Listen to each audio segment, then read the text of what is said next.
Welcome to Crazy Good Talks with Deirdre Van Nest. In this podcast, we help growth-oriented financial advisors, leaders, sales professionals, and experts stand out and own the room every time they speak.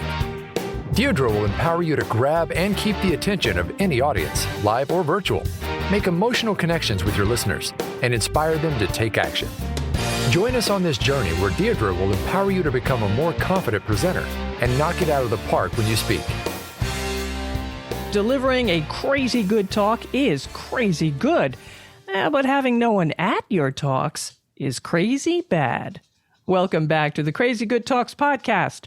I'm Patrice Sikora, and today your host Deirdre Van Nest will interview Brad Swineheart, Senior VP with WhiteGlove. In this episode, Brad will give you 5 strategies to get more people showing up for your virtual and in-person presentations and events.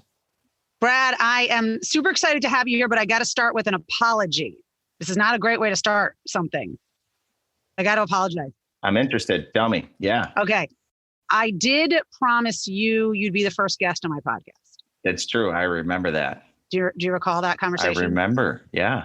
Because it was like my idea that you had one. And then I had to almost drag you by your ear, kicking and screaming over to one. Because you're like, no, video. And I was like, no, podcast as well. Yeah. You'll be awesome at it. Thank you, Brad. And I was right, by the way, just so everybody knows I was right. Thank you. But I kind of did you dirty because you weren't first. I'm sorry. That's okay, because no one listens to the first one. So you were probably first, right? So everyone, maybe you got the word out, and by now you probably have a bunch of followers because how great you are. So now it's almost better, right? Okay. Well, no, I guess I was first, but you weren't the first guest. Okay, now you hurt my feelings. Yeah, then. I know. And what happened was I was scrolling through LinkedIn. Joey Davenport had posted something about an article he did on the soft skills gap. And I was like, stop. And I had to read it, and it was just super compelling. So he ended up being first. So I apologize for not doing what I said. Cool though. I like Joey. Cool. He's a fun guy. Like him and I get along really well. So yeah, that's okay. So you know what? It's okay. I'll let it slide. Thank you for letting it slide. I'll let it slide. Thank you. I appreciate that. All right. So tell us first, in case, our listeners are not aware, who is WhiteGlove? Why am I talking to you? What does this have to do with putting on a presentation? WhiteGlove is just the premier service for financial advisors when it comes to seminars, webinars, getting introductions to people that you'd want introductions to. That's what we do in a very hands-free, risk-free way. So we're actually founded by financial advisors. They built their practice primarily through educational seminars, over the last 30 years. And quite frankly, they hated it. They did a lot of things wrong, and it still worked really well. And they thought, man, what if there was this company that did all the minutia and took all this risk? I'm tired of dropping mailers and no one showing up, or, what could we do? Where can we find a partner in this? And when they couldn't find one, they thought, well, that's silly. Why don't we just make one then? And that was really the start of WhiteGlove. I love that. I love when people are like, I can't find the solution I want, so I guess I'll be the solution. And it's been so beneficial to had advisors at the helm, because they can direct, we're not just a marketing company out there thinking what might work. We have advisors that test absolutely everything we do before we roll it out to the market. So flash forward 6 years, and now we've done more than 10,000 in-person seminars successfully with financial advisors all across the US and Canada. We've done more than 2,000 webinars with a very simple business model that the advisor, all they have to do is show up and talk. We do absolutely everything else. So we book the venue, we run all the marketing, we take all the registrations, we do all the follow-up. If it's a webinar, we actually run the tech platform. We run all the polls and questions and engagement. We literally just want the advisor to have a high converting talk and get out there and do it. And we do everything else. And the real claim to fame that we have is not only doing all the work, but we don't take $1 up front. We do all of that, and the advisor only pays if we get someone to sit down in front of them or log on to their webinar. So we're all performance-based. Yeah, which is awesome. I love that. Now, one thing, if you're not an advisor and you're listening, hopefully you're still listening. if you're not an advisor. Brad is going to share strategies on getting people to your events. So those strategies will go, that's for anybody, right? That's for an expert, a thought leader, an executive. Like, you don't have to be an advisor for the strategies he's going to share to work with you. However, their service that they offer is tailor-made towards advisors. So let's kind of unpack this a little bit, because in order to be successful as a presenter, particularly when you want to bring in leads when you're speaking, right? So like, I was just talking to a client of mine recently, and he said, and we helped him design a webinar, and he said, Deirdre, it was amazing because 87% of the people stayed on until the end, and we had 29% of them sign up on the spot for an appointment with us. Like, that's what we want to happen.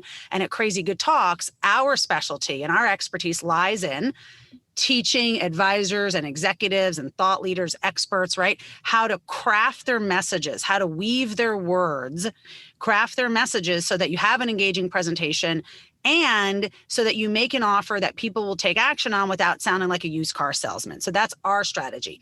Now, we do a little bit of teaching on how do you get booked, but what I find, or how do you get people to your events, but I find a lot of people, particularly advisors, like, they don't want to do that themselves. And it is a lot. I mean, it's a lot. So that's what I love about WhiteGlove, is that you actually kind of pick up where we leave off in terms of, you got this event, now you got to get people there, right? Because like the opening we talked about, having a crazy good talk is crazy good, but having no one to watch your crazy good talk is crazy bad, right? Let's take a jump into, you've got 5 tips.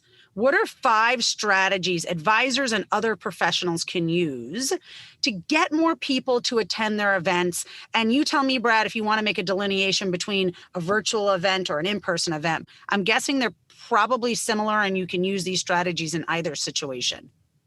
Yeah, very, very similar. And there are some things that tend to lean closer to in-person compared to virtual, but we'll get to that when we start talking about this stuff. And actually, okay, cool. To start, really what you should focus on, and Deirdre, I know you're going to agree with me on this one, is the first thing you need to pick is a relevant topic. Yes. Okay. What advisors, professionals, anybody giving a talk needs to think about is not necessarily what you want to say, what you want to sell, what you want that motivation to be at the end of it, but instead look at it from your prospects' perspective and say, well, what would they be interested in hearing?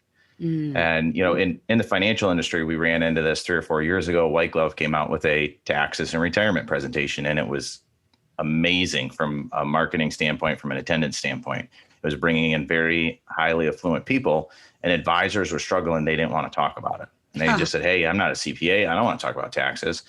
Yeah. I would always say, look, if we could bring in mass affluent prospects to a seminar about flower arranging, you better go out there and learn what a daffodil is and what an orchid is, right? Because it doesn't matter what you want to talk about. It matters what your prospects want to hear about. So the first thing is find something that is relevant, that is a concern that your prospects have. And that's what you need to base your topic on. And that's what you should start with before you ever spend $1 on marketing, before you ever send a single email. I love that. And yes, we are beating that drum all day long at Crazy Good Talks, that you have to give people what they are looking for. Now, I will say it's important for you, I believe it's important for you to be passionate about what you're speaking about, but I think you can find a way, like with the taxes and retirement, I think you can find an angle on it that you're passionate about. I think you could think of a client that you've helped, and that can help you drive the passion for that subject matter. Now, on the other hand, let's say Brad gave you a choice of 2 topics, or I was saying, hey, which topics do you want to speak on? And you had a choice of 2 or 3. All things being equal, do pick the one you're most passionate about, because the more energy and passion you can put behind it, the better results you're going to get. Okay, great. So what's the second tip? Second tip is timing. When you're going to have your event, the old standard with, advisor marketing was always Tuesdays and Thursdays, right? Okay. Tuesdays and Thursdays evenings, you dropped a mailer. That's when you planned your event. And really, no one looked at data beyond that. They just said, this is when it is. We're going to send out a mailer. This is what we're going to do. Attendance is what it is. But if you pay attention to your marketing, your results, you're going to see that other days of the week, daytimes are better. Mondays and Saturdays actually perform very, very well for us. Interesting. And even daytime events. The nice thing about doing a daytime event is that if the client can attend a webinar or an in-person seminar, during the day, they're likely to be able to meet you at your office during the day too. And that's something to think about from a professional standpoint of when do you want to meet that ideal prospect. And the other point on timing is not just the time of the actual event, but your marketing window. And that's something to really focus on. With webinars and seminars, what we've always found is about a 10 to 14 day marketing window prior to the event, depending on which method you're using to fill. If you're running digital ads, if you're spending money on the LinkedIn, Facebook, Google, and you're running those digital ads, 14 days is a very good window to utilize. If you're doing email campaigns, we do a lot of email campaigns when it comes to filling events full of advisors. We just had Deirdre on our last summit, and she was awesome. And we had about 2,000 advisors attend. And the vast majority of those advisors signed up between 2 and 3 days before the event. So we sent out an announcement ahead of time, 2 weeks ahead of time, reminder 7 days out, 3 days out, day of or day before. So when you're doing email invitations, to your existing prospects, for example, keep that timing in mind. You might want to send a save the date a few weeks out so they won't, right? They're not going to register. They're not going to save the date. But what you're doing is you're priming that pump. So by the time you are saying, hey, there's only 2 spots left, do you want one? They've been thinking about this for a while, and they've had time for that. Whatever your topic that you've now decided is very poignant and timely, they've had time to think about that for 2 weeks now. And they say, you know what? I don't want to miss that. I'm going to sign up. I love that. And you said 2 things I just want to circle back to. So the first thing goes back to the time of day. And I think that's a really forward thinking, strategic way to think is if you don't want to set the precedent of meeting with people at night, you might not want to give your presentation at night, right? Because then people are going to assume, oh, this woman or this man, they'll meet me at night, and that's better for me. You really want to actually train your clients to meet you during your office hours. I remember when I was starting out as a coach, Brad, years ago, I made a decision that I was not going to take clients in the evenings or on weekends. And a lot of my colleagues were willing to do that. And I had young kids and a husband who traveled, and I wanted to have some work-life balance and boundaries. And I'm like, nope. And I was working with all professionals. I was like, no, I'm just going to take it during the day. And I had one person who wanted on a Saturday. And I just said, I'm sorry, I can't do it. I can refer you to somebody else. And she was the only one who ever gave me was like, no, come on, can you? And I'm like, no, I can't. But I find that if you set the boundaries and you're just clear with it, most people kind of will fall in line with how you want to do things. And that's something too to think about is what's more important for you. If I talk to a lot of advisors, they want more and more and more, right? It's always how much inventory can I have, but I'm only willing to do a seminar Tuesday night and Thursday morning. Yeah.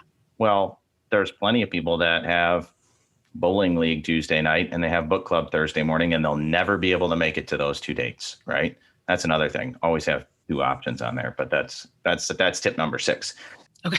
But you have to know that there is an ideal prospect that will only be able to meet you Monday at 6:30 or Friday at 11:30. And you either have to get comfortable with providing that option once in a while or comfortable with them finding a different option or somebody else to talk to, just like you said. Yeah, absolutely. Okay. So the other point I love you bringing up is most of the people will sign up within like 3 days of the event. And I do talk with a lot of my clients who get nervous, right? It's like a week. Oh, we only have a few people. Or even when someone brings me in to speak and I'll just check a week in advance and I'm like, oh, don't worry. There'll be more people coming towards the end. And we find that phenomenon all the time that these days people do kind of wait till the last minute. And I'm glad you said it because I think it's good just to allay our listeners' fears or concern that you're not necessarily doing anything wrong if people are signing up later rather than sooner. It's kind of just the way it goes these days. Yeah, and I think that it does vastly depend on, is it in person? Is it virtual? In-person events, they tend to sign up a little bit sooner. Sure. It depends on the marketing method too. And that's actually tip number 3 is email marketing. And we'll talk about that in a minute. But what you'll see from digital marketing compared to email marketing compared to, the old fashioned snail mail, if people are still doing that people will respond differently depending on the medium that you're reaching out to them in. Yeah, I think that's interesting and something to keep in mind. Okay. Are we on tip 3 or 2? I think we're on 3, right? That was 2 was timing. Okay. So now we're on 3. We're going to talk about email marketing. Yeah. And this is something that far too many professionals in general neglect. and that is your current prospects and your current clients, with the aspect of email marketing is a great consistent way to stay in front of them.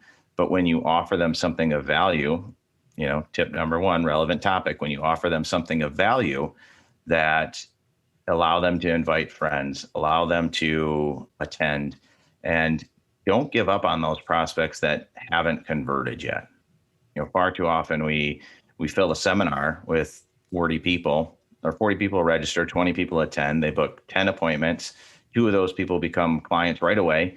That's great. We throw the other 38 in the trash and we move on and we fill another event, right? Totally. I'm guilty of that. Yeah, not you. Come on. Oh yeah.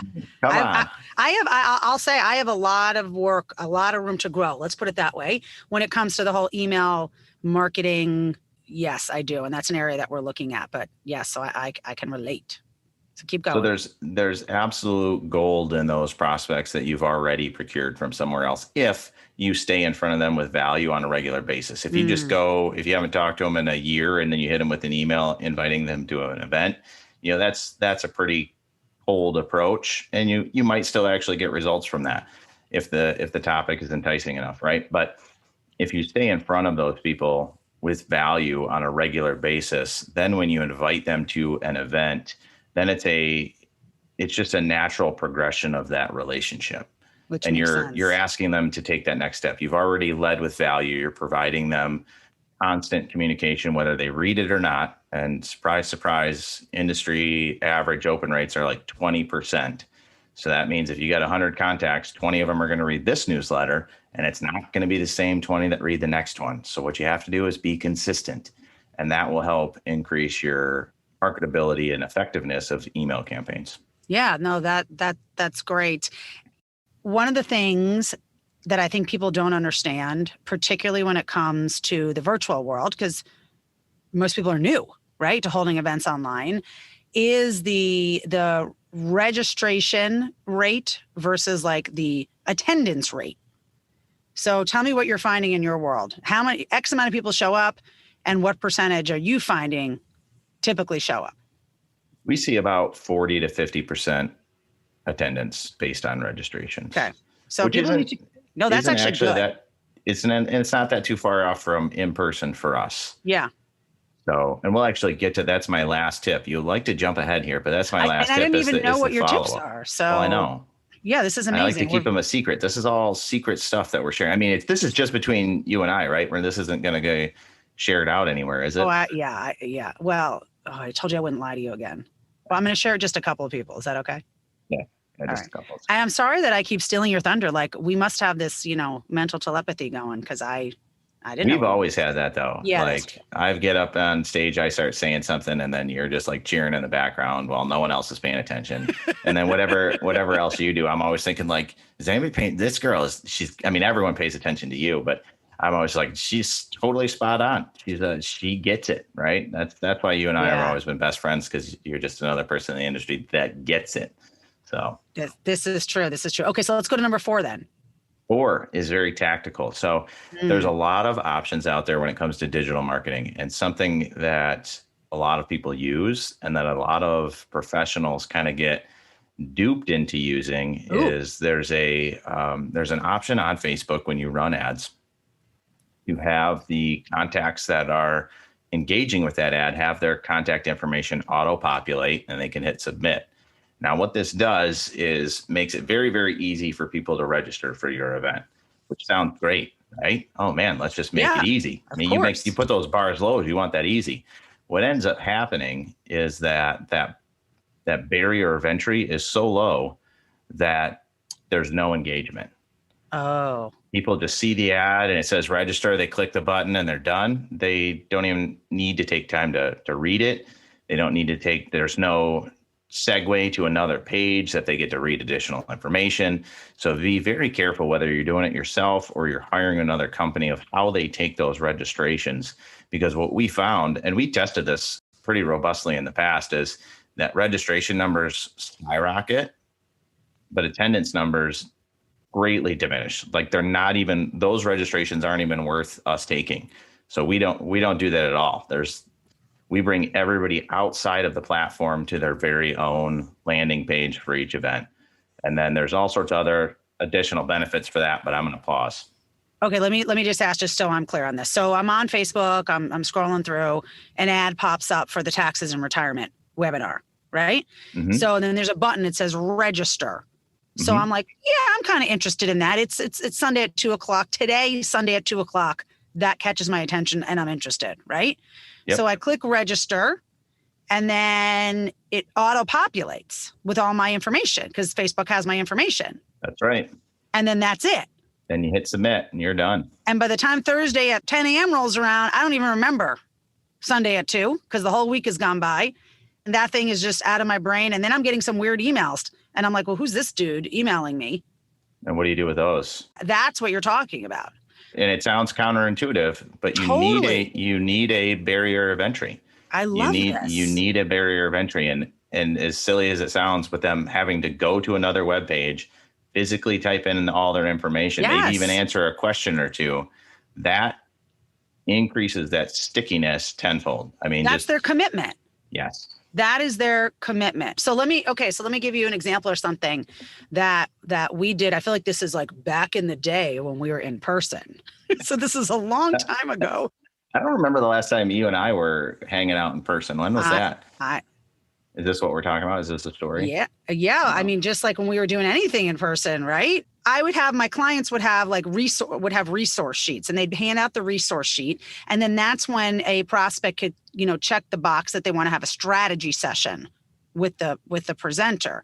One of the things that I had them do was say something like this. So I have a way to describe your strategy session. So you're actually inspiring them to want to meet with you without sounding like it's like a sales pitch, but you are not just saying, oh, come have an appointment with me, because no one really wants an appointment. Like people have too many appointments, right? So I have this whole language around getting more people to sign up for your strategy session.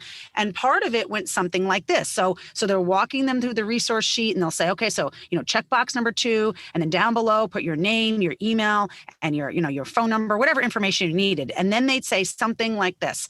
And listen, I'm a busy professional. I know you're a busy professional. Please check the box at the bottom and sign your name. And what this means is if you sign up for today for a strategy session, barring any emergency, you're committed to showing up. Because if you don't show up, it actually takes time away from someone who needed this session. People would show up because of that. Oh, yeah. Right? I love that. And I can't take credit. One of my early clients, brilliant husband and wife team, chiropractors, they were offering sessions, assessments. Okay, let's just say a health assessment. And they were charging normally, let's say they were $99. If you came to one of their seminars, it was $20. And people were checking the box and they would pay the $20 and not show up. At least half would not show up. And so one day, Dr. Matt, my client, Dr. Matt, and as his wife tells it, she's like, as soon as he started saying this, I started Dr. Matt has a TV show, right? Dr. Matt, well, I don't think he has a TV show. Well, with a name like Dr. Matt, I just assume he has a TV show. You think he should have a TV? Yeah. Okay. I should mention that to him. You're big on video. Let's get him on a YouTube channel at least. I like it. I'd watch the Dr. Matt show. You'd watch the Dr. Matt show. So his wife, Dr. Becky, says as soon as he started saying this, I'm watching Dr. Becky. I'm not watching Dr. Matt. I know, exactly. Yes. She started shrinking in the back of just total embarrassment. So basically what he says is some version of, okay, listen, and this session's actually going to be free, sort of. We have a really busy practice. And if you sign up now and you don't come in, you've basically not only wasted my time, and he said that, but you've taken an hour from a patient who could have really used it. So I'm going to ask you to check this box and sign your name. And Brad, do you know that from that day forward, 90% of the people who signed up showed up more than the people who gave the $20? That's awesome. Yeah. That's awesome. Really, really awesome. So that's just a little tip. Be thinking about that. I think people value their integrity, most people, more than the $20. But the point goes back to there needed be some sort of barrier to entry, whether it's money or a signature or filling out your name, your email, your address, whatever it is on a separate sheet. I love what you're saying about don't make it so darn easy that people are completely uncommitted. right? I'd rather have People five forget. of the right people. Yeah, five of Yeah. the right committed people than 500 people who could care less about what I'm doing. Totally agree. And advisors get very hung up on the number. Advisors in particular get very hung up on the number of people who are there. And I always say, you know what? I actually, as a speaker, I mean, I'm a speaker, right? I don't care how many people are there. I actually, one of my deepest, most longstanding top corporate relationships with a corporate client came from, there were supposed to be maybe 100 people in the audience. There were like 19. Do you think I'm sorry that the other, what is that number? 79? Didn't show up? No, I'm thrilled that he was sitting in the audience, the guy who like made all these connections and, you know, that I have this great relationship with. So yeah, we want numbers, but stop getting so obsessed with the numbers. You really want quality. And you want people at the right point of their journey as well. Yeah. And that's something that's really interesting too. And it all ties back into, you know, having a relevant topic of where do you want to pick up that prospect in their journey, right? So many, especially in the advisor world, a lot of those people focus on getting them so far down the path to purchase that those are the only people they want to talk to. Where a real relationship in the financial industry, if you're going to have a long-term client, if you can get them in the research phase, which is why we always market under educational value topics. If you can get them in the research phase, that bond, that's going to trump someone looking to buy something any day. Awesome. That's great. Okay. Number 5. Sorry, I'm having trouble counting That's today. it. We're on number 5 now. What's number 5? We're on number 5. And that is to gain attendance at your events. It does not stop at registrations. Ooh, say more about that. And that is having a very robust follow-up. And so now you've picked a great topic. You've looked at a good time and place. You've planned out your digital marketing compared to your email marketing. So you understand all of that stuff. And now someone has signed up, right? And that's actually when all the work begins. Oh, that's when all the work begins. And it's so deceiving, especially in virtual, especially if you're doing webinars. If you don't have a robust follow-up, you might as well not even look at how many registrations you have. Okay. Because to stay on top of those people and get them engaged, especially a free event that's virtual that I sign up with, which I probably know I'm going to get the recording afterwards via email, so I don't really have to engage. In order to entice them to actually attend and interact with you, it really has to be multi-channel and it has to be very consistent. So simple things like once they register, what does that confirmation say? Is there a confirmation? If there's not a confirmation, okay, let's take one step back. There has to be, they registered, they should immediately get a thank you, right? Yes. Thank you for registering, reminding them what the event is about, what they registered for, right? Make it very easy for them. If it's virtual, make it very easy for them to log on. If it's in person, make sure they get the map, directions, parking instructions, make sure all that stuff happens immediately via email. Boom, they sign up, they get that out there. Interesting enough, add in a text option that they can get a text message reminder. Some people put email on their phone, they check it regularly. Some people do not. Reminder. Right? But it's something crazy. It's like 98% of text messages are read within the first 3 minutes. And it's just this mentality, right? Like if you look at your phone and there's unread text, even if it's spam, you click on it to see what it says so you can get it. So it doesn't say there's an unread text, right? Yes. It's just this mentality that we have with our phones. So add in text message reminder. And if possible, have those same confirmation steps in there. Maybe include the link, maybe include a thank you, maybe include directions, a map, et cetera. If they engage with that, be able to respond and provide additional information. But text message is more and more becoming a very popular way to engage with somebody, especially in a cold environment like this, where they registered for something, they might not know who you are.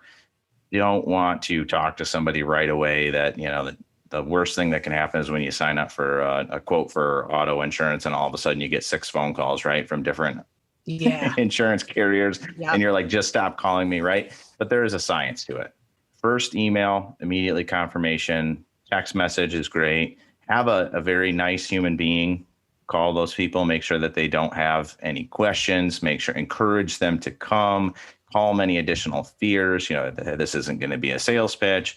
Please come with any questions that you have. We're going to leave time at the end. Make sure you're You're able to log on to Zoom. You can do this on your phone or your laptop, all of those things, but have a very nice person make those phone calls and thick skin a little bit, because people aren't always the nicest when you call them and they don't remember what the heck they signed up for.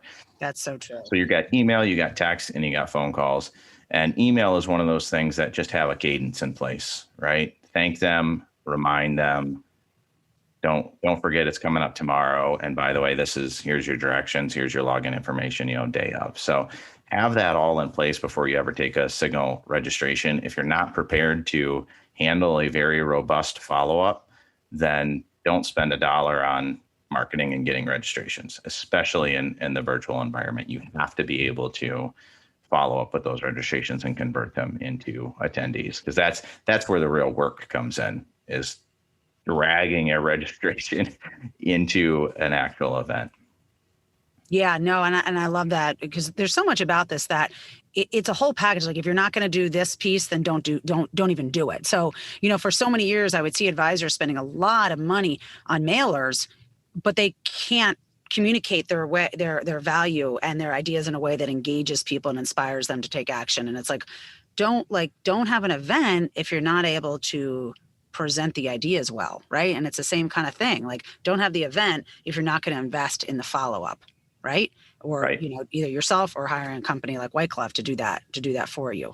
Absolutely. That's great. Okay. So to wrap this up, can you just go through just bullet point the 5 again? Not the details, but what are they again? Because people might be like me. You dragged 6 or 7 out of me during All right. Well, this let's just go to the 5 that we promised, because if you're like me, and we talked about how I like to plan a little bit, you don't as much.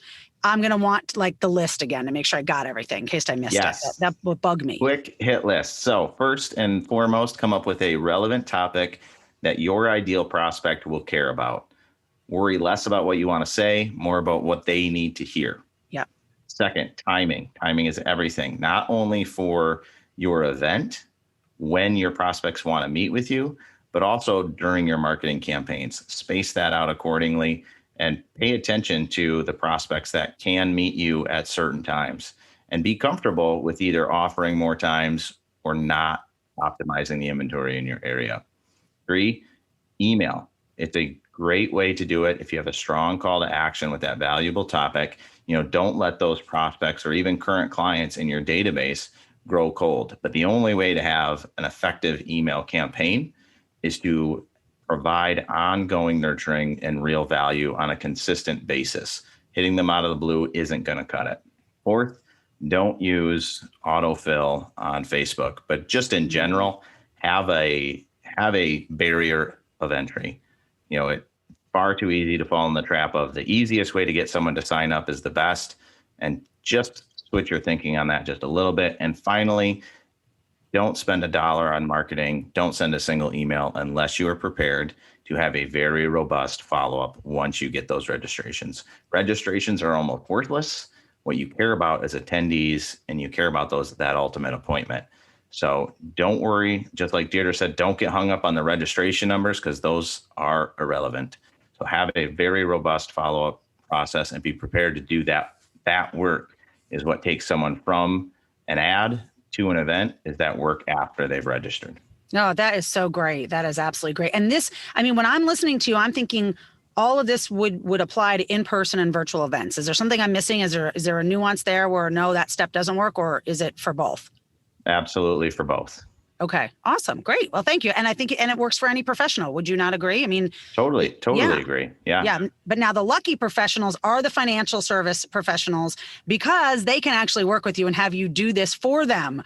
So what would be the first step if one of my listeners is like, I don't want to think about this. I'm in the business of providing financial advice. The last thing I want to do is run a marketing company, right?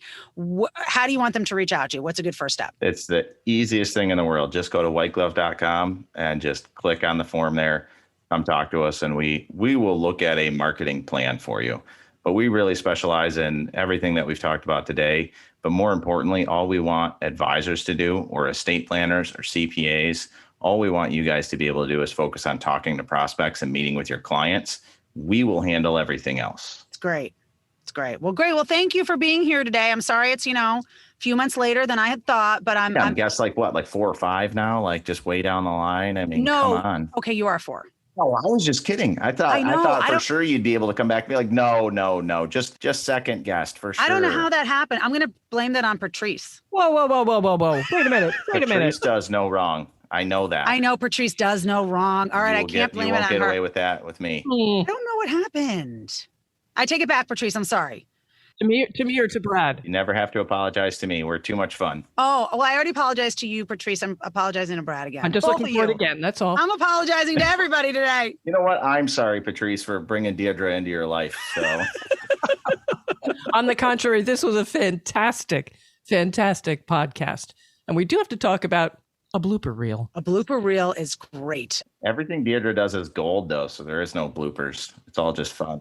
Oh, you're very sweet. But I think just people being real and having fun. Mm-hmm. Don't you think? I was just joking. You absolutely have bloopers, right? You're right. I do have bloopers. All right, Patrice, you want to wrap us up? I will definitely wrap you up. You have been listening to Brad Swineheart of WhiteGlove and host Deirdre Van Nest of Crazy Good Talks.